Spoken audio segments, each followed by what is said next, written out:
त्यांच्या मस्तकावर हात ठेवला. कुठं पण हे सगळं सापडविले वाटे जाता गंगा स्नाना मस्तकी तो जाना ठेविला कर. हात ठेवला आणि त्यांना ज्ञान दिलं, लक्षात ठेवा. आणि मग असे हात ठेवल्यावर कृपा केल्याच्या नंतर मग बाबा तुकाराम महाराजांनी त्यांना ओळखलं नाही. विठाला विठाला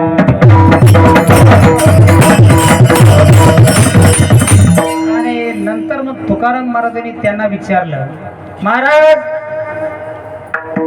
कोण आहेत तुम्ही, तुमची परंपरा काय, आम्हाला सांगा ना जरा. त्यावेळेस बाबाजी चैतन्याने त्यांची परंपरा सांगितली. राघव चैतन्य, केशव चैतन्य, सांगितलेली खून मालिकेची ही परंपरा सांगितली. मग त्यावेळेला तुकाराम महाराज म्हणले, व तुम्ही मालिका सांगितली परंपरा, पण तुमचं नाव नाही सांगितलं. त्यावेळेला बाबाजी चैतन्य म्हणले, बाबाजी आपले सांगितले नाम, मंत्र दिला राम कृष्ण हरी विठाला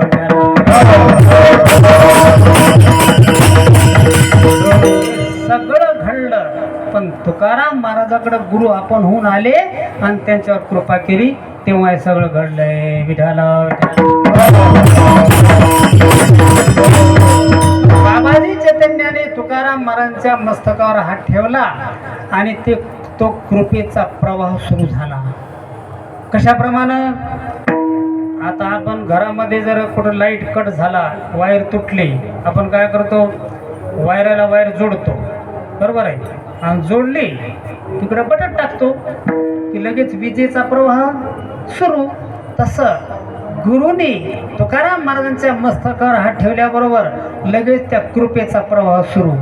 म्हणजे काय झालं नेमकं, तुकाराम महाराजांची वृत्ती अंतर्मुख बनली. अंतर्मुख बनल्याच्या नंतर ती वृत्ती आत्म्याला विषय करत असते, आत्म्यासारखी बनत असते. आणि मग त्या आत्म्यावरचं अज्ञान दूर होत असतं. आणि नंतर आत्मा चैतन्य रूप मुळातच आहे. मग त्या आत्म्याचं चैतन्य आणि या वृत्तीतलं चैतन्य दोन्ही एक होतं आणि मग तो ब्रह्मरूप होतो. आणि हे सगळं संतांच्या कृपेनं होतं. आणि यालाच म्हणतात सरता केलो. आणि म्हणून तुकोबाराय म्हणतात, हे गुरुच्या कृपेमुळं काय बदल झाला माझ्या जीवनात, ही कृपा झाली आणि त्यामुळं मी ही उभय लोकी सरता केलो. विठाला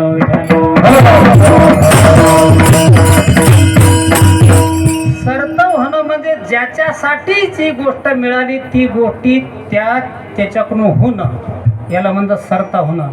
मग जीवनात उद्धार करण्यासाठी नरदेव मिळाला, गुरु प्राप्त झाले, कृपा झाली आणि ब्रह्मरूप झाले, याला सरत होणं म्हणतात. आणि तुकोबाराय म्हणतात, हे माझ्या जीवनात घडलं आणि मी याच लोकात सरता झालो असं नाही, ही उभयलोकी सरता झालो. तुका म्हणे गाजे वैकुंठी सोहळा, याही भोंडळा माझी कीर्ती. अहो स्वर्गातले देव म्हणतात म्हणजे हीच कीर्ती पसरणे, लक्षात ठेवा. आणि असे तुकोबाराय म्हणतात, माझ्या जीवनात मी सरता झालो आणि त्या गुरुनं कृपा केली म्हणून सरता झालो. ही वयलोकी सरता केलो.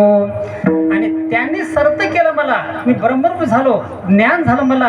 आणि म्हणून त्यांचे केवढे उपकार असतील. आणि म्हणून तुकाराम महाराजांनी त्या संतांच्या बाबतीमध्ये आपली कृतज्ञता व्यक्त केली, ती दुसऱ्या चरणामध्ये.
माझ्या जीवनात हे परिवर्तन झालं, त्या संतांच्या बाबतीत तुकाराम महाराज म्हणतात, मी काय करीन? वंदीन पाऊले, त्या संतांची वंदीन पाऊले लोळेन चरणी, त्यांना वंदन करीन, चरणावर लोळण घालीन, वंदन करीन म्हणतात. मंडळी, हा मानव देह मिळाल्याच्या नंतर मनुष्य जीवनामध्ये 3 गोष्टी वंदनीय आहेत. 3 गोष्टी वंदनीय आहेत प्रत्येकाला. कोणत्या? वेदांतः गुरुः ईश्वरः, असं वाक्य संस्कृतचं. वेदांतः गुरुः ईश्वरः. वेदांत म्हणजे शास्त्र, 2 नंबर गुरु, आणि ईश्वर म्हणजे देव. ह्या 3 गोष्टी प्रत्येक माणसाला, ज्याला ज्याला मनोदय मिळाला त्याला त्या वंदनीय आहेत. का बरं? का वंदनीय आहेत? आपल्या जीवनामध्ये जे परिवर्तन होते ते शास्त्रामुळेच होते, आहे की नाही? आणि म्हणून शास्त्र वंदनीय आहे. आणि गुरु का वंदनीय आहेत? त्या शास्त्रातलं ज्ञान आपल्यापर्यंत पोहोचण्याचं काम गुरु करतात, म्हणून गुरु वंदनीय आहे. ईश्वर का वंदनीय आहे? हे सगळं करण्यासाठी त्यानं आपल्याला हा नरदेह दिला आहे, आणि म्हणून तो वंदनीय आहे. विठाला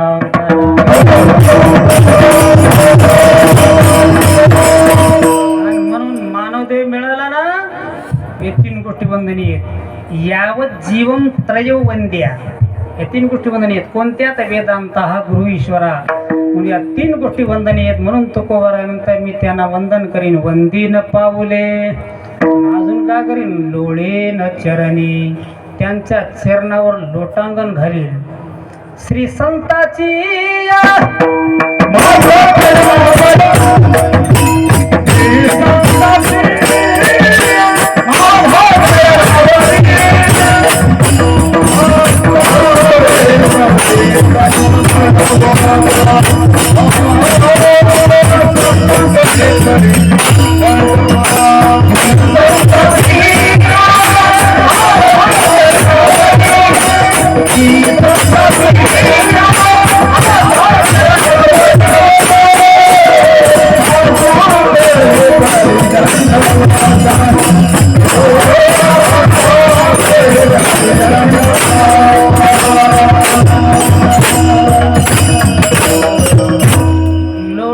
चरणी वंदीन पाऊले लोळेन चरणी. आणि त्यामुळं माझ्या जीवनात काय झालं? आधी इच्छा धनी फिटईल. माझ्या जीवनात कसलीच इच्छा राहिली नाही आता. बस खुंटली या धावा तृष्णेची या, कसलीच इच्छा राहिली नाही. संसारात इच्छा कधीच पूर्ण होत नाही. नवे नवे इच्छा पूर्ण कधीच होत नसते. इच्छा आणि पूर्ण ह्या 2 गोष्टी एका केंद्रात कधीच येत नाहीत संसारात. पण तिकडं संताकडे जावं लागतं, लक्षात ठेवा. मगच आजची इच्छा धनी फिटेल. पण इकडं इच्छा कधीच पूर्ण होत नाही, आणि संसारात तर कधीच पूर्ण होत नाही, लक्षात ठेवा इच्छा. आणि संसारात जर इच्छा पूर्ण झाल्या असत्या तर मला वाटतंय पूर्वीच्या काळामध्ये श्रीमद भागवतात वर्णन आहे. आमचे देव पुढे बसलेत भागवताचार्य, असं भागवतात वर्णन आहे. जर संसारात इच्छा पूर्ण झाल्या असत्या, समाधान मिळालं असतं, तर पूर्वीचे राजे लोक राज्य सोडून वनात निघून गेले नसते ना. प्रपंची जरी सुख जोडे, इच्छा पूर्ण झाल्याचे सुख मिळत नाही. मग सुख मिळालं त्या अर्थी इच्छा पूर्ण झाली. मग प्रपंची जरी सुख जोडे तरी काशीविती गिरीकडे राज्य टाकून गेले. थोडी ते काय वेडे म्हणावे, ते काय वेडे होते का काय? राज्य सोडून वनात निघून गेले. आणि सृष्टीच्या आरंभापासून आतापर्यंत किती राजे लोकांना राज्य सोडून गेलेत माहिती आहे का तुम्हाला? किती देवा? 96 कोटी भागवतात वर्णन आहे. नाथबाबाचं भागवत वाचा तुम्ही. इतके राजे लोक राज्य सोडून वनात निघून गेले, कारण संसारात इच्छा पूर्ण होतच नाही, लक्षात आहे. सुख मिळ, आणि इच्छा पूर्ण झाल्याशिवाय सुख मिळत नाही. कितीही मिळू द्या आणि काहीही मिळू द्या, इच्छा कधीच पूर्ण होणार नाही. ज्याच्याकडे एकही रुपया नाही त्याची इच्छा काय होते? 100 रुपये मिळाले दिवस मजेत निघाल. पण मिळाले 100 रुपये, झाले का इच्छा पूर्ण? त्याला वाटते 1000 मिळावे. मिळाले 1000, झाले का इच्छा पूर्ण? त्याला वाटते लाख रुपये मिळावे, मिळाले लाख रुपये, झाली का इच्छा पूर्ण? त्याला वाटतंय इंद्राचं पद मिळावं, मिळालं इंद्राचं पद, झाली का इच्छा पूर्ण? त्याला वाटते ब्रह्मदेवाचं पद मिळावं, मिळालं ब्रह्मदेवाचं पद, झाली का इच्छा पूर्ण? त्याला वाटते भगवान शंकराचं पद मिळावं, मिळालं भगवान शंकराचं पद, झाली का इच्छा पूर्ण? त्याला वाटते विष्णू पद मिळावं.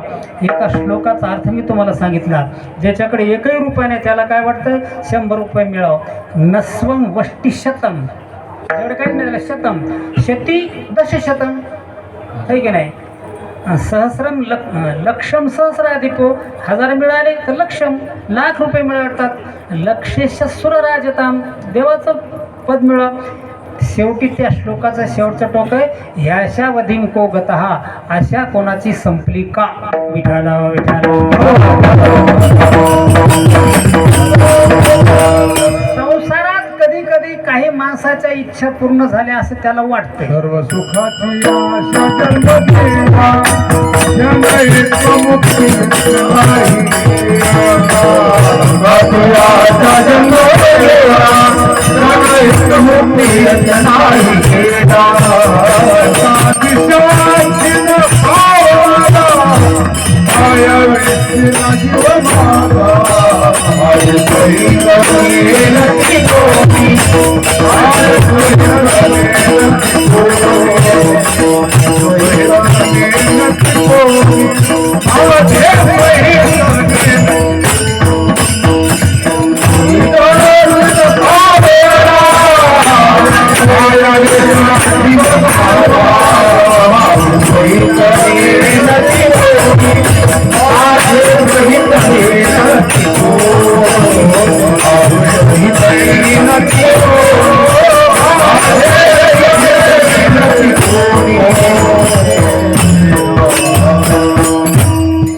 महाराज म्हणतात आशेवरच जन्म, शेवटी हिंडता दिशा शिन पावला, दुःखच पदरात पडलं, बाकी काहीच नाही. म्हणून आशा कधीच संपत नाही, लक्षात ठेवा. आशा इच्छा कधीच पूर्ण होत नाही.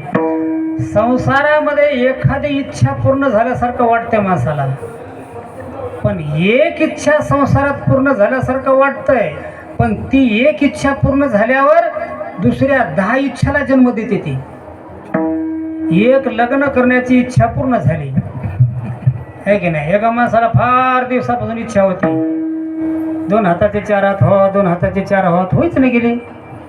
फार दिवसाची इच्छा झाली पूर्ण, त्याला पत्नी मिळाली, लग्न करण्याची इच्छा पूर्ण झाली. आता एक इच्छा पूर्ण झाली, पण दुसऱ्या शेकडो इच्छाला जन्म दिला ना तिनं. कसा?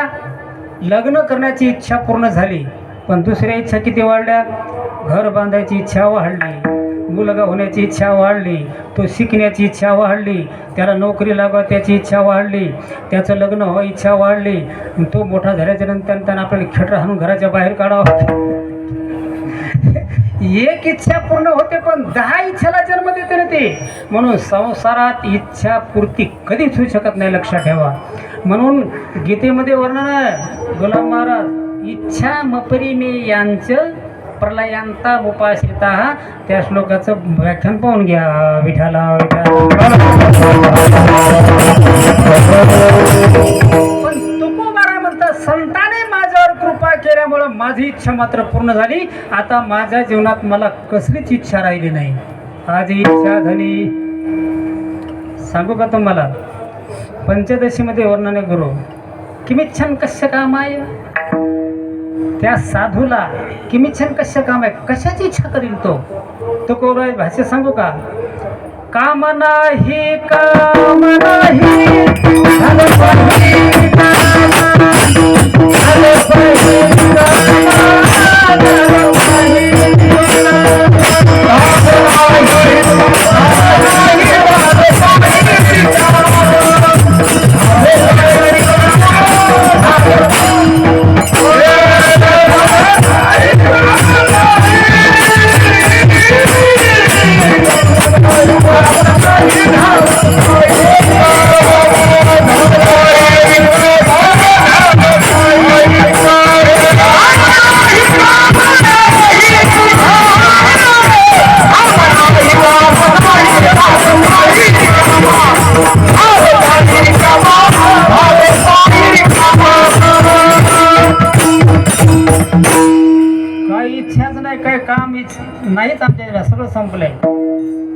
रिकामे झाले तुकोबारा म्हणतात.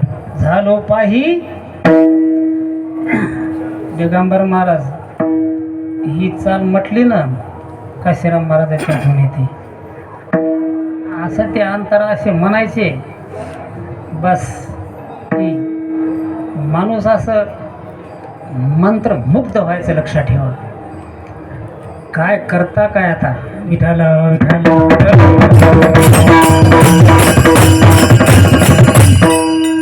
आपण झालो मोकळे, पण त्यांनी मात्र त्यांच्या जीवनात साधलं. लक्षात ठेवा. आमचे गुरु तर रोजही म्हणतात, तुकादा रोजही म्हणतात गुरु, आपल्यात राहून आपल्याला कळले नाहीत आणि त्यांनी त्यांचा उद्धार करून घेतला. 7 दिवस भागवत ऐकलं किसनराव आणि भागवताची आरती होऊन 10 मिनिटात प्राण सोडला. कोणती गती मिळेल? आणि नामचिंतन चालूच. आणि नेहमी म्हणायचे मला हे रोग आला आणि मी मरणार आहे, मला हेच काय वाटत नाही. मला आनंद आहे. कशात? भगवान परमात्मानं माझी बुद्धी कायम ठेवली नामचिंतन करण्यासाठी, याचा मला आनंद आहे. आणि भगवान परमात्मा बुद्धी ठेवतो कोणाला? कशी बुद्धी ठेवील? ज्यानं जन्मभर भगवान परमात्माचं नामचिंतन केलंय तो परमात्मा त्या क्षणाला धावून येतो आणि त्याला बुद्धी देतो, बुद्धियोग देतो, बुद्धी कायम ठेवतो आणि त्याच्याकडून नामचिंतन करून घेतो. असं भगवान परमात्मानं वर्णन केले ज्ञानेश्वरीत, गीतेमध्ये. लक्षात ठेवा. नित्यसेवीला निदानी मी सेवक होय. नित्यसेवीला म्हणजे ज्यानं माझं नित्य सेवन केलंय, जन्मभर माझं नामचिंतन केलंय, माझं सेवन केलंय, त्याच्या निदानी मी सेवक होय. भगवान सेवक होतो आणि तो सेवा करतो देव त्याची. आणि काय करतो? त्याला बुद्धी देतो, त्याचं शरीर थकू देत नाही आणि त्याच्याकडून नाम चिंतन करून घेतो आणि त्याला आपल्या स्वरूपात विलीन करून घेतो. विठाल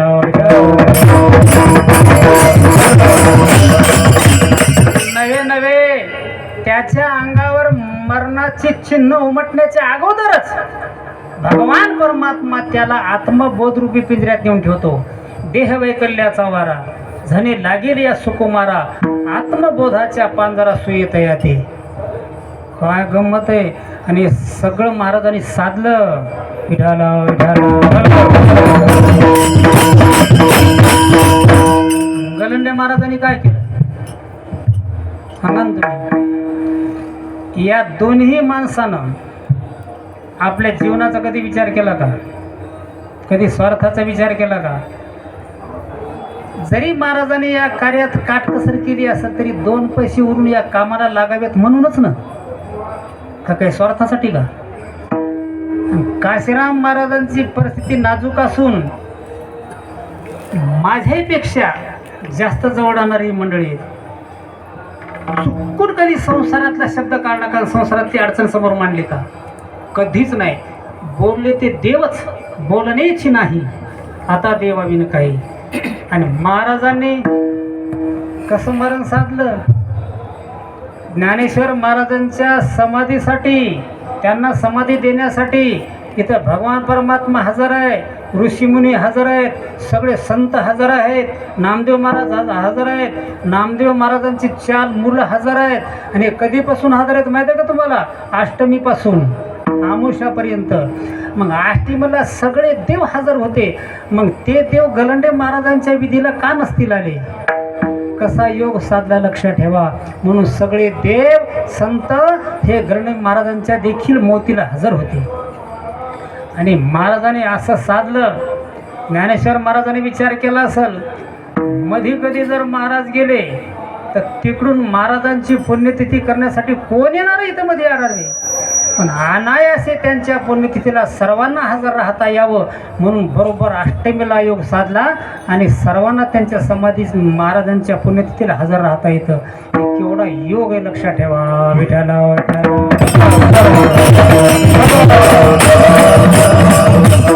म्हणून काम नाही झालो पाही रिकामा. तुकाराम महाराज म्हणतात आमच्या जीवनात काय आम्हाला इच्छा नाही. आता लक्षात, काम म्हणजे इच्छा, कसलीच इच्छा नाही.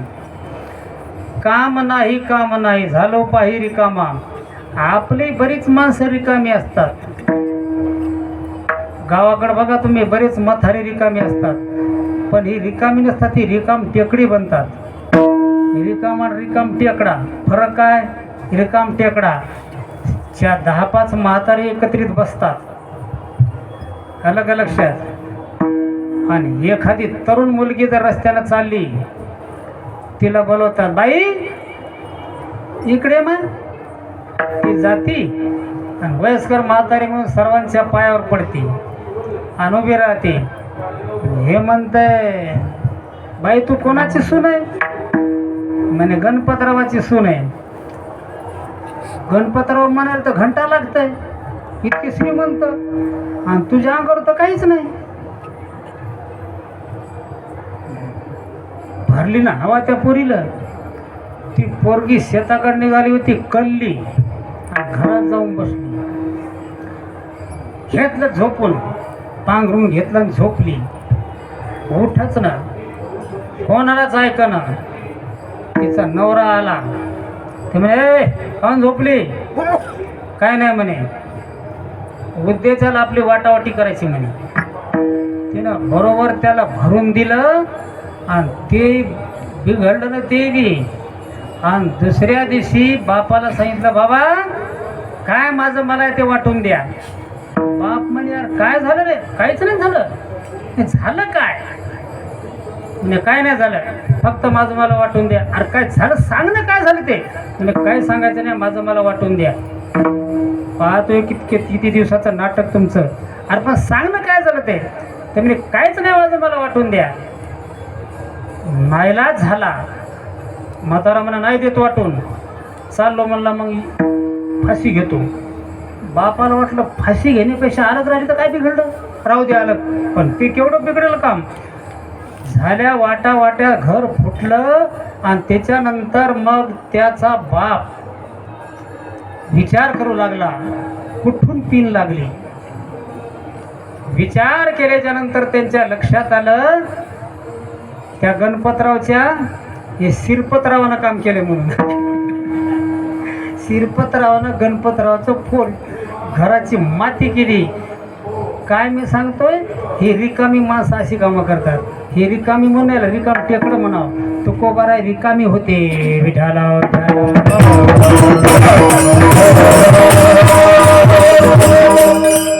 आणि का असं न करी न धरी असं, आणि कसाया असं न करी न धरी असं, होय रे उदास सर्व हवे, कसलीच इच्छा नाही. तुकोबाराय म्हणतात, आजी इच्छा धनी फिटईल. बस समाप्त झालं. म्हणून वंदीन पावले लोळेन चरणी, आजी इच्छा धनी फिटईल. पण ज्या संतांनी माझ्यावर कृपा केली आणि मी या जगात सरता झालो आणि इच्छा माझी निवृत्त झाली, इच्छा संपली. एवढं काम ज्या संतांनी केलं ते संत मला भेटले. पण ते संत भेटण्यासाठी माझ्या जीवनात काय झालं, कशामुळे संत भेटले, त्याचं उत्तर तुकाराम महाराज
अवघी पूर्व पुण्य झाली सानुकूळ, पूर्वीची पुण्य अनुकूल झाली आणि त्यामुळं मला संताची भेट झाली. अवघी पूर्व पुण्य झाली सानुकूळ आणि त्यामुळे मला संत भेटले. संत भेटण्यासाठी पुण्यच पाहिजे, लक्षात ठेवा.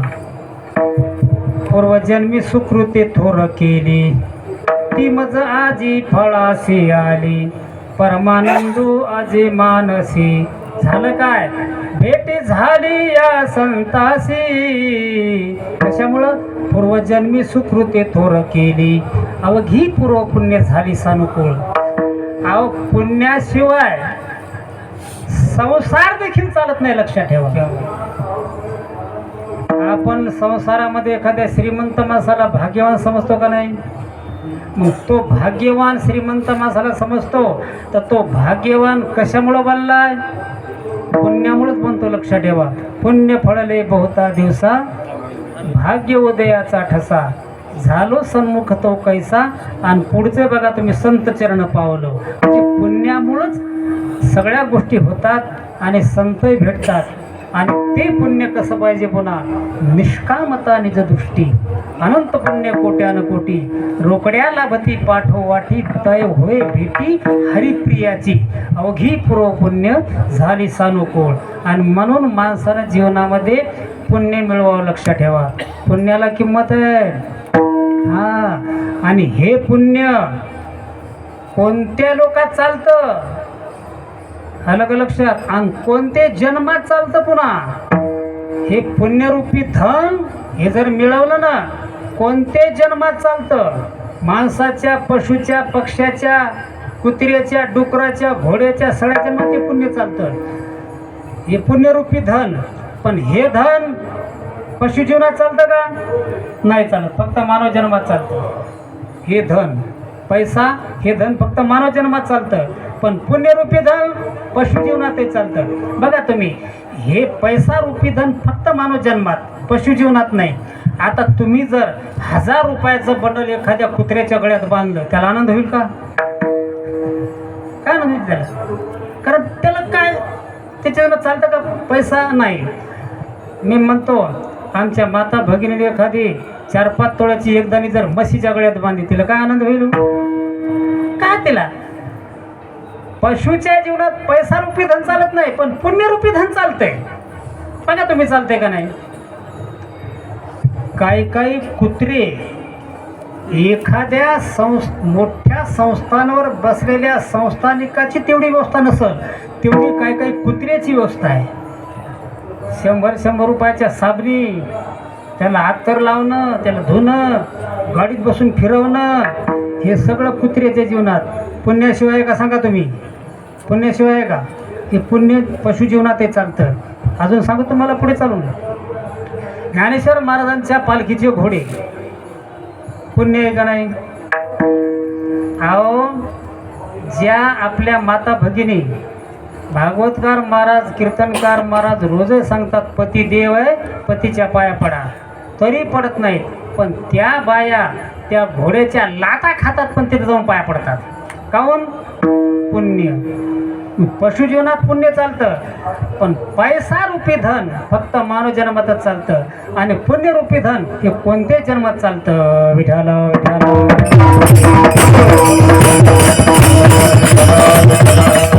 म्हणून माणसानं पैसा रूपी धन कमावण्यापेक्षा पुण्यरूपी धन कमवावं. पैसा बी कमवा, गरजेपुरता लागतो ना, कमवा. पण ते बंद करून नुसता पैसाच नका कमवा. हे कामापुरतं कमवा आणि पुण्यरूपी धन कमवा. पण काय माणसं जीवनात पुण्यरूपी धनाला चकच किंमत देत नाहीत, फक्त पैसारूपी धनालाच किंमत देतात. काय तर भाग असे, त्या पैसारूपी धनासाठी पुण्यरूपी धन विकून टाकतात.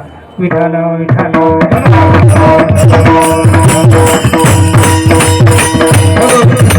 हे पुण्य तुकोबाऱ्या म्हणतात, माझ्या जीवनात कामी आला. व ही पूर्ण पुण्य झाली सानुकूळ. आणि त्यामुळं काय झालं? संताची भेट झाली. आणि संताची भेट झाल्यामुळं माझ्या जीवनात काय झालं? अवघेची मंगळ. मंगळ म्हणजे आनंद, सुख समाधान आनंद संत भेटीमुळे माझ्या जीवनात अवघेची मंगळ म्हणजे जीवनात माझ्या आनंदच प्राप्त झाला. अवघेची मंगळ म्हणजे अवघेची त्रैलोक्य आनंदाची. आता आनंद जीवनात लक्षात ठेवा. आणि हे सगळं संत भेटीमुळे झालं. आणि हीच अवस्था तुकाराम महाराजांनी अजून शेवटच्या चरणामध्ये सांगितली. तुका म्हणे कृत कृत झालो देवा, तुका म्हणे कृत झालो देवा,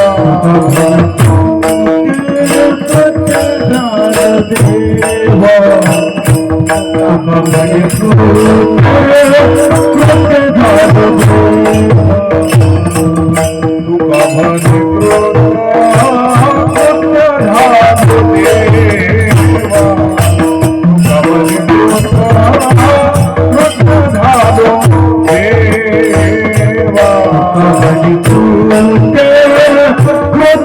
झालो देवा, तुका म्हणे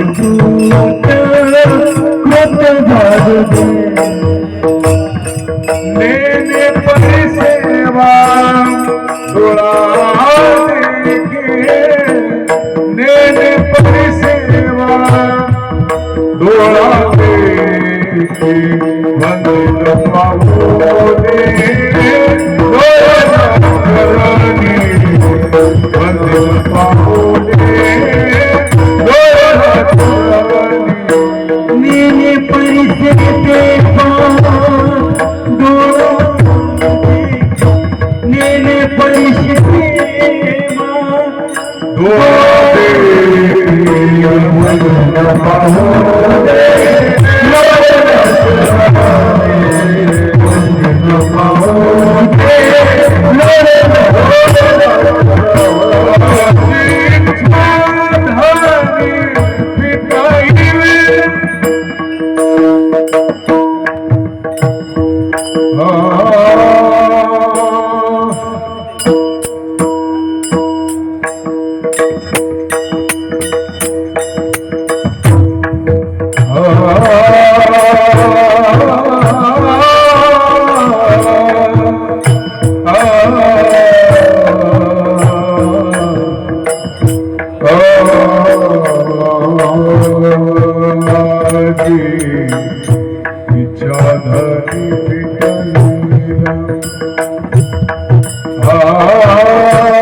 और